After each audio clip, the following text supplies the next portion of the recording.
There are moments when life as you know it completely falls apart. Divorce, loss, failure, heartbreak, financial collapse. It's 2 a.m., you can't sleep, and everything feels like it's over. But here's the truth. This is not the end. I'm Christy Zlakis, and this is a show where we talk about the strategies that turn heartbreak, loss, and failure into success, and share the real stories of people who've done it. Because no matter how dark it feels right now, your story isn't over.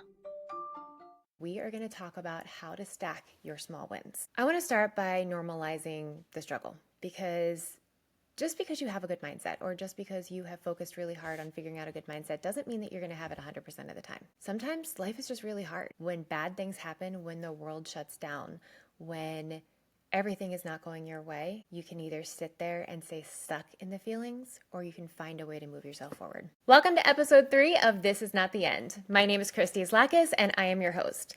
In episode 1, I introduced you to why I started this podcast in the first place, because I've been there. I went through a horrible heartbreak, and I used that as an opportunity to really reimagine my life, to start my law firm, and to make my mess my message.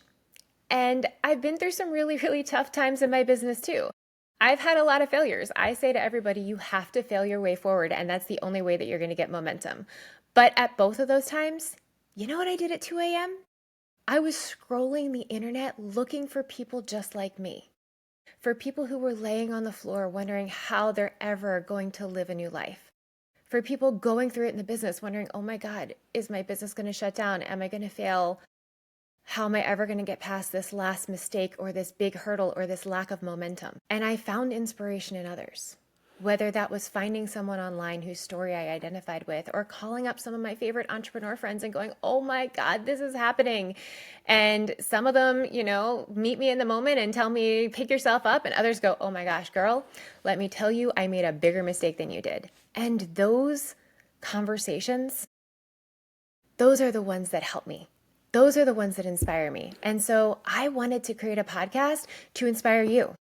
So whether you're going through a divorce, whether you're going through a breakup, whether your business is going through a big challenge, you have somewhere you can go, and you can listen, and you can get lessons, and you can hear about how everybody, I don't care who you are, everybody can have a comeback story, and everybody can fail your way forward. And that's what we're going to talk about today. Is a mini mindset lesson, because while mindset is not everything, I do believe that mindset is the foundation for making good decisions moving forward, and you must protect your mindset at all costs. Because when you have a good perspective, you can figure out how to meet any challenge. So here's today's lesson. We are going to talk about how to stack your small wins. I want to start by normalizing the struggle, because just because you have a good mindset or just because you have focused really hard on figuring out a good mindset doesn't mean that you're going to have it 100% of the time. Sometimes life is just really hard. And that might be through things going on with your family. It might mean things going on in the environment or with the government. As I'm recording this episode, the federal government in the DC area is still shut down. And it's causing a lot of pain to a lot of the people I know. That can affect your mindset. Struggle is normal. Getting into funks is normal. But when bad things happen, when the world shuts down, when everything is not going your way, you can either sit there and stay stuck in the feelings, or you can find a way to move yourself forward. I'm going to give you an example. Z Family Law, my law firm, was just a little over a year old when the pandemic happened. And let me tell you, it was beyond terrifying. We had already had one attorney, and we had just made an offer to our second attorney. And I was full of hopes and dreams of what that year was going to be. And I didn't want to let that second attorney that I just made an offer to down. And I didn't want to let anyone on my team down. They all had mortgages or rent to pay. They had families to feed. And I had no idea, with the court shutting down, with the world shutting down, how we were going to make money. But I was determined, and I remember getting everybody on my team on a Zoom call and telling them that I was going to do everything in my power, that me and my director of operations, Megan, we were going to do everything in our power, and we were not going to let anybody go. We were not going to lay anybody off. We were going to figure this out as a team. Because damn it, we're lawyers, and our job is to solve problems.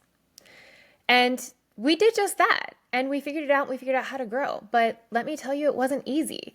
My director of operations, she's the kind that, sits there and freezes. I'm the kind that will work myself around the clock in a huge frenzy and all this activity until I hit a wall and collapse. And both of us did a little bit of that during the pandemic, and we had to figure out a better way forward.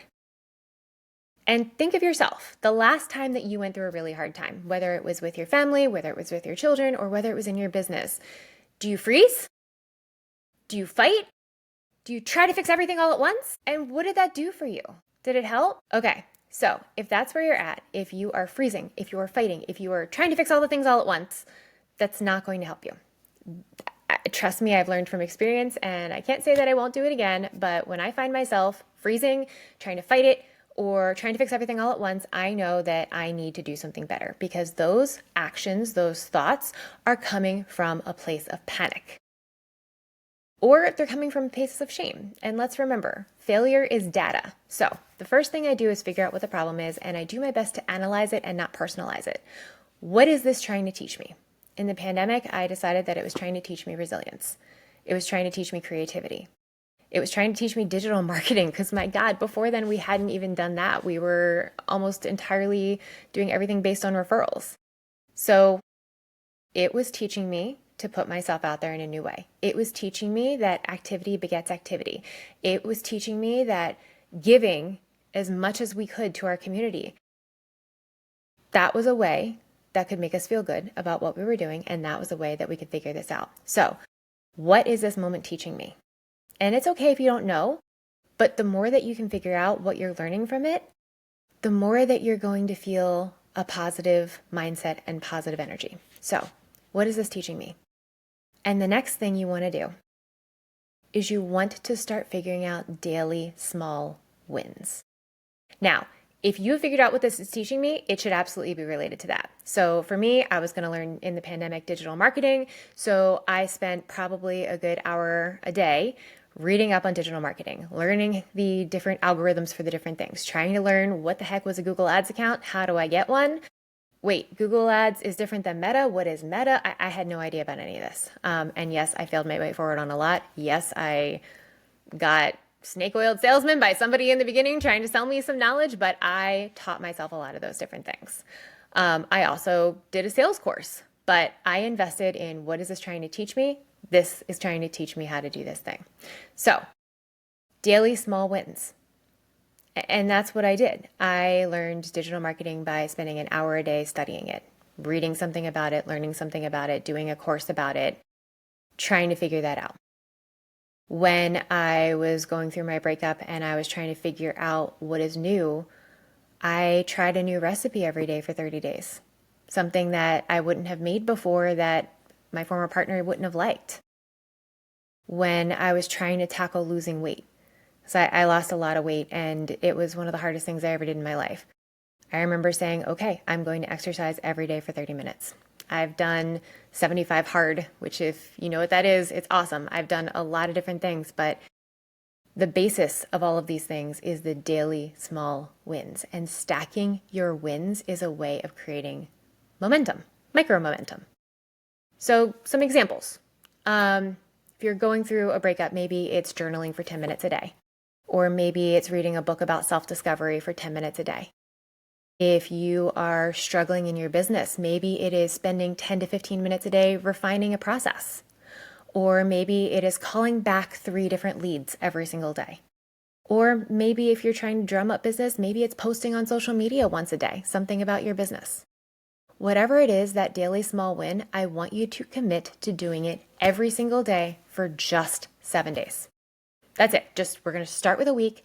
For 7 days, you are going to commit to doing that one little thing. And the thing about daily little micro wins is they do stack up and they do create momentum. Let's just say it's the process one. Let's say you're going to refine a process, and you refine a process every day for 7 days for 10 to 15 minutes. What's the greater impact down the line? If you post something on social media every single day for 7 days, what is that going to do to the number of eyes on your business or your services or your ability to help people? If you are going through a breakup or a divorce and you journal about what you want your future to look like every day for 10 minutes at the end of 7 days, how much better off will you be? And more important than that, you are going to rewire your brain for progress and not panic. Because if your brain has something to do, if it has something to focus on, that micro win, it's going to be creating little dopamine hits of I won today because I did it. I won today because I did it. I won today because I did it. And when you're in that frame of mind, you're going to start to see things more clearly, and you're going to start to see things as challenges and opportunities instead of problems and failure. The other big thing, and I cannot stress this one enough, is that it restores your self-trust. Because when you commit to doing something for a very short period of time and a very little amount each day, and you do it, you just made a commitment to yourself, and you showed up and you honored that commitment every day, no matter what. I remember when I was losing weight, I was on this online program called Spark People. I actually really loved it. It was kind of like Weight Watchers, except it was free and there was little for challenges and things like that. And I remember they had this book, and one of the things that the author talked about is that he said every single day he was going to put on his walking shoes and he was going to walk to the end of his driveway and back. That's it. Just committed to doing it every single day. Started for a week. And it built that trust in himself of, I can do it. I will do it. Well, if I already went to the end of the driveway this week, then I can go to the end of the corner the next week, and more and more and more. And it builds that habit. It builds that self-confidence. And oh my gosh, it's amazing what you can accomplish in a week. And then once you hit that week, I want you to challenge yourself to do it for 30 days. You don't have to do it forever, but start with a week, commit to that, and get that good feeling, that juju, that trust back in yourself, and then try it for a month. I'm telling you, when you do this, not only are you going to see the cumulative effect of what 10 to 15 minutes of investing in yourself or your business can do for your mindset, but you're also going to see what it actually does for your life and your perspective. So that is my tip and my tool for right now. If you're sitting here listening to me at 2 a.m. or you're listening to me riding to work, doing something else, and you're going through it, maybe it's a really hard time because your business is being really affected by the government shutdown. Maybe it's a really hard time because you're going through a breakup or your child's going through something. Or maybe you made a really bad business decision and you have to figure it out. Start by analyzing the data, not personalizing, figuring out what is this teaching me. And if you can figure it out, great. If you can't figure it out, that's okay. But then start to take those micro actions. They have to be less than 15 minutes. I like 10 minutes, but they have to be less than 10 or 15 minutes. Because otherwise, a whole hour to start with can be really overwhelming. So start small and do it every day for 7 days and build that confidence through consistency. And when it happens, you're going to have faith that you're just going to keep feeling your way forward. If you enjoyed this episode, share with me in the comments or post on social media and tag me about what little mini micro momentum thing did you do for 7 days that helped move you forward? And did it work for you? And follow me for more episodes like this, because remember, no matter how dark it is right now, this is not the end.